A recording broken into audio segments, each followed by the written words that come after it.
کێشەی کەمی و نەبوونی دەرمانی نەخۆشیە درێژخایەنەکان لە نەخۆشخانەی گشتی کەلار یەکێکە لەو گیر و گرفتانەی کە هاوڵاتیان ناچار دەکات بۆ چارەسەری نەخۆشیەکانیان پەنا ببەنە بەر کڕینی ئەو دەرمانانەی کە پێویستیانە لە بازاری ڕەش.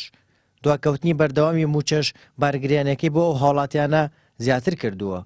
خانەی گشتی کەلار الحەمدوللا باشن دکتۆرەکان و هەموو کارمەندەکان باشن سپاس بۆ ئەڵڵا. بەڵام دەرمانەکان بە پێی پێویست نییە. هەندێکات دێ بۆ دەرمانێک نییە بێ لە دەرەوە بیکڕی. باشە بەڵام بۆ نەخۆشی درێژخایەنیش من خۆم مناڵێکم هەیە نەخۆش شەکرەیە ئەبێ بچم بۆ لای دکتۆر بۆ ستێمانە ببینێ. هاچەند لێرە علاجمان پێدن بەڵام دکتۆر لێرە نەبیبینێ من بڕۆم بۆ ستێمانی تاوەکو دکتۆر ببینێ. ئەمانە هەن لێرە.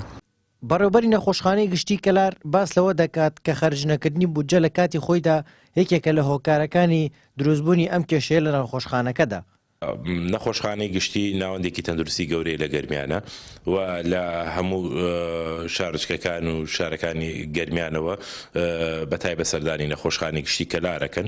هەنێ جار تووشی کێشەی کەمی دەرمان و تووشی چەند حاڵەتێکی ترە بیتەوە ئەمانش لەبەرەوەی لۆدەکە زۆر لەسەر گەرمیان لە کاتی خۆیان بوجەکە تەرخان ناکرێت. بۆ نمونە تۆ لە مانگیەکەوە مەفروزە بوجەکە تەرخان بکرێت و قوبوڵی لەسەر بدرێت و پەسەنی لەسەر بکرێت بۆ ئەوی بتوانرێت تۆ دەرمان بکڕیت پێداویستی پزیشکی بکڕیت.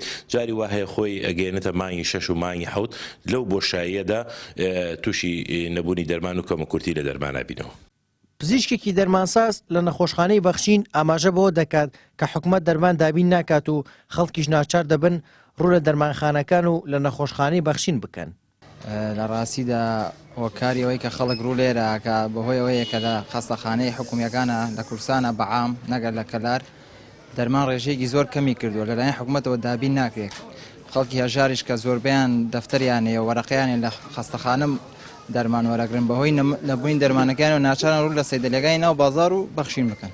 حاڵەتی وا زۆرەیە کابرا چێ بۆ خەستەخانە سەری مانگانە بەعامە چێ بۆ خەستەخانە عیلاجەکانی دەست ناکەوێت 6 عیلاجە 4 عیلاجیە مەسەلەن لەو 4ەیە دوایین دەسەکەوێت دانەیەکی دەسەکەوێت مەجبورە بێ بۆ بازار بکرێت.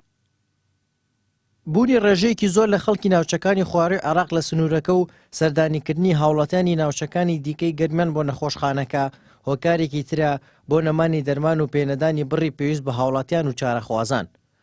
هارون ڕەشید، کەناڵی ئاسمانی پەیام، کەلار.